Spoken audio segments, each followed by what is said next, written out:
Welcome to a series of A Slice of Life. My name is Ruzbeh Bharucha, and today my father and I are going to be discussing certain issues that most children, adults and teenagers face.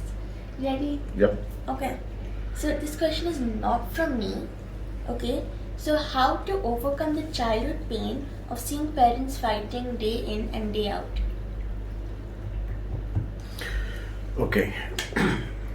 So number one, you are now talking about a child who has grown up, right? Right. And I don't know, but I'm guessing, yeah. Yeah. Because it's childhood pain. You're basically talking about someone who has gone through pain seeing the parents fight and is carrying the pain with him or her. Right? Yes. So number one, we are addressing now either a young adult or an adult. Correct. Okay? Every relationship comes with its karmic baggage. Okay? Mm-hmm. We are born into a family. We get married into a family. We get intimate with certain people because of our past life connect. Now there are two kinds of relationships. One is a pure karmic relationship Okay. of give and take. I've given you, you've taken, that's it. Yes, No it's more relationship. yes, it's a pure karmic relationship. The other relationship is what we would call the soul relationship or a spiritual relationship between one's master and oneself. That is a soul relationship. I'm sorry, but I have a question. So, our relationships of karma started from somewhere where we didn't have any karma with each other, but like we met each other once and that's how we got karma with Yes. each other, right? Yes. So, can't a relationship now be like that for some people? Of course. But usually those relationships will not be the core relationships. It's like a It'll be, you will know that person will know you. There won't be too much of interaction between you. like a shopkeeper Maybe with a who shopkeeper. I've never met before and I just once met Yeah. him and gone. Okay, so But it could be it's that. Maybe. That's Not necessary. not necessary. It is maybe, and to a large extent, that's how it is. Does even God understand his laws of karma? I can't hear you. Does even God understand his laws of karma? See, God himself or herself is tied to the laws of karma. Okay, so that is why when Maha avatars take birth in human form, they have to go through their karma. Even they are not beyond their karma. So the laws of karma apply to everybody. It's a simple thing. Let's say yours is a company and you make a rule that if you are caught siphoning funds, you shall be expelled and given to the police. Mm-hmm. Now that rule will apply even to the owner now. Right. It does not only apply to the employees. Sexual harassment. If the owner has indulged in sexual harassment, the company laws of sexual harassment are going to apply even to the owner. Correct. Because, well, he's part of the company. Yes. So same way, even God, Is tied to the laws. laws karma. of whatever the laws have been laid down. Okay. Okay? So every relationship is karmic or spiritual.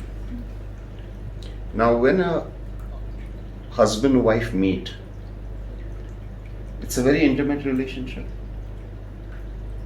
which means obviously they have got tremendous amount of karma between them. Correct. Because they've had a love bond. No, it's not only a love bond.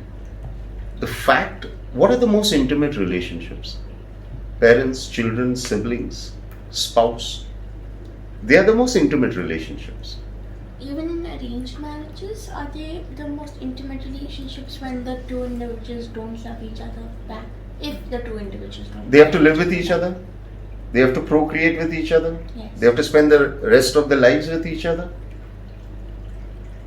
Yes. Yes, so maybe they might not spend the rest of their lives, but 95% of marriages work. Really? Yeah. 95? Yeah. At least in India. I thought it was less. See, when I say work means they will continue with the marriage. So they may not be living together, but No, they may be living together, but they may not be compatible. They not be in love. They may hate each other's guts, but because of certain circumstances and environment and children and finance and society, they are forced to spend their lives together. that makes more sense. Okay. Okay. So when two individuals get married, they've come with quite a lot of karma.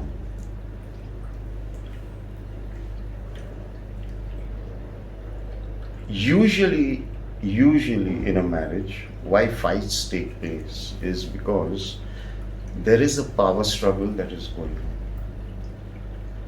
See, between parents and children, there are certain norms that are set. Okay? That's why many times when the child grows up, the parents and the child Yes. are not very compatible. Because then the new power struggle starts, a new equation starts.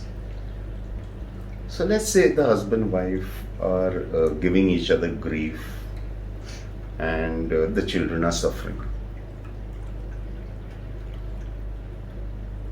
As an adult, when the child becomes an adult, the child has to understand that my mother and father may have been individually very nice people, but as a couple, they were a disaster. Okay? Sometimes nobody is at fault. It's just one's way of thinking. Sometimes, do you think that there's a power struggle going on only for one parent? Like, let's say now there are two parents, and there's only one parent who thinks that there's a power struggle, but there's actually no power struggle.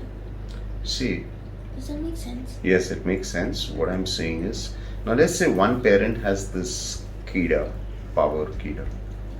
Okay. And the other spouse is wise enough to understand that there is a little bit of ego issue going on and the other spouse handles it calmly, then usually the problem gets sorted. And But if that other spouse does not come from wisdom, then there is going to be fireworks and chaos and hell. sometimes many people, I think, have a habit of having constant spice in their life. Yeah, most people cannot digest peace. Most people cannot digest happiness. Most people cannot digest calmness. Most people can't. They say that is what they want, but they can't. Now the child has become an adult. The child has to understand that this was either, let's say, a karmic situation, or let's say two grown-ups who could not handle themselves wisely.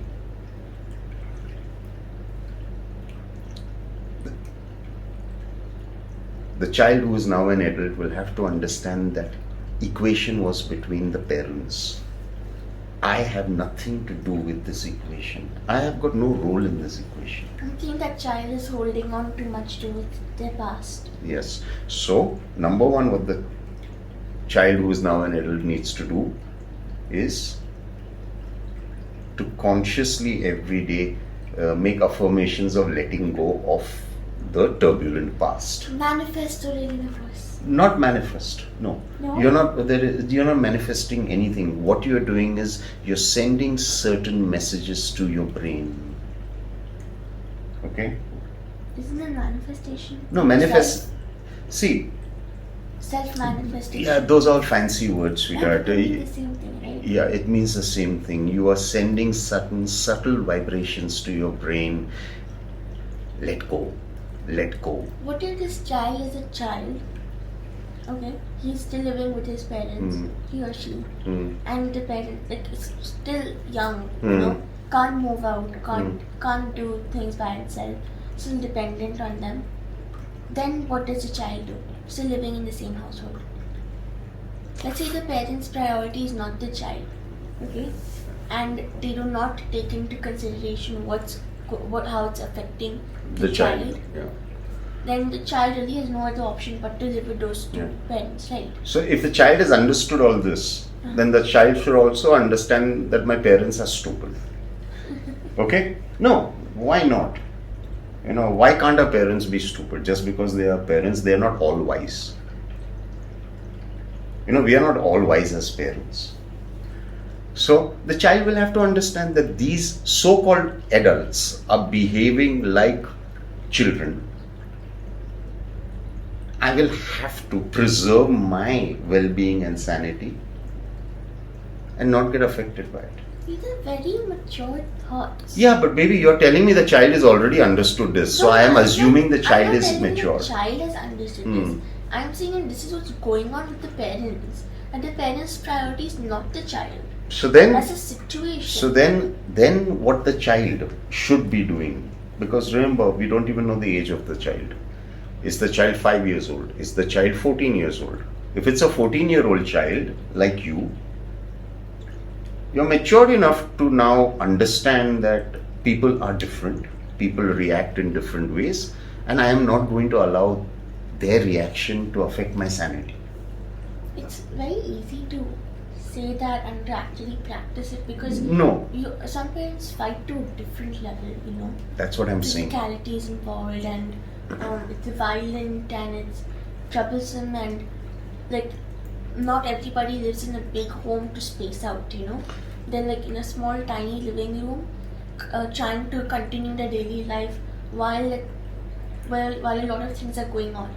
That's what I'm saying. So the child needs to be mentally very strong, or what if the child is not mentally strong? Sweetheart, you're looking for solutions? Yes.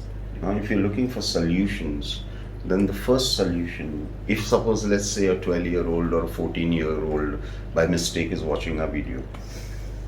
We got around 9 people watching the video. Let us assume one child has walked into the room. Anyway, let's assume there is a 12-year-old watching this video. What would I tell the 12-year-old? I would tell the 12-year-old, the most important thing, your priority at this present moment should be your state of well-being. Okay?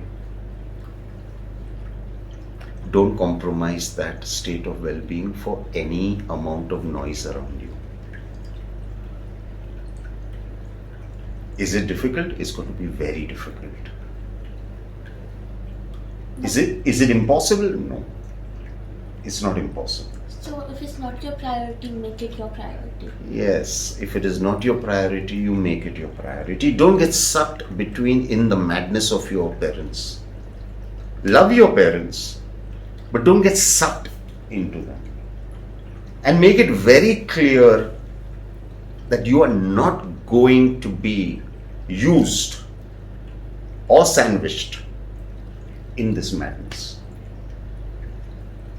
Now the child will have to take that stand.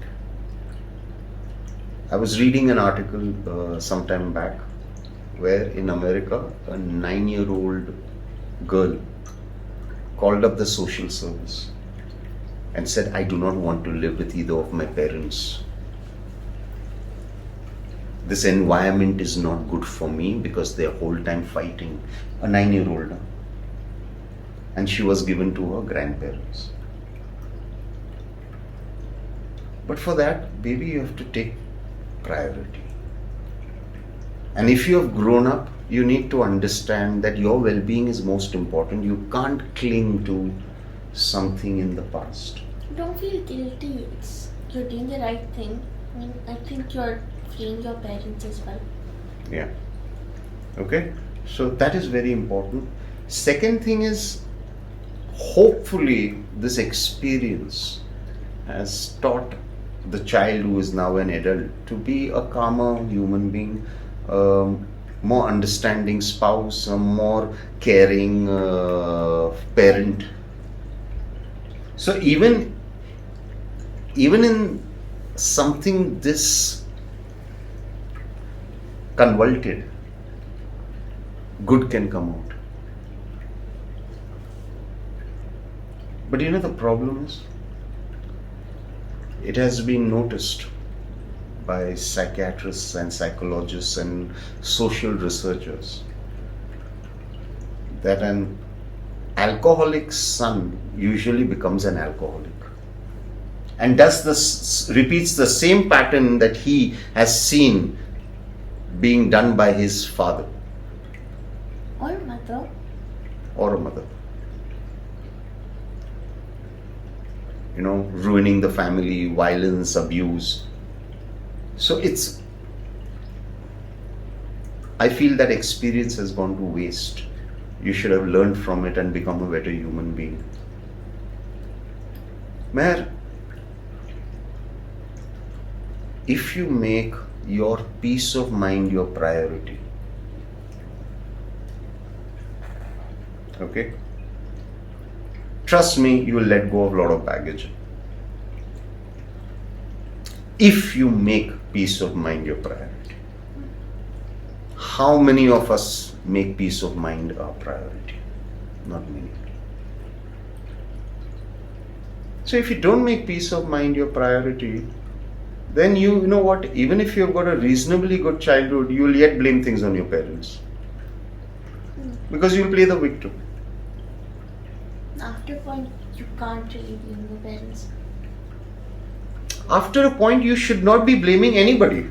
Yeah, for how long will you blame your parents? But people take it to their grave. You know people who have taken it to the grave, and I know people who have taken it to the grave, where they are now 50 and 60 and yet they are talking about what happened 40 years ago. So, make peace your priority. I have known boys and girls who have been raped as children who are living a very peaceful life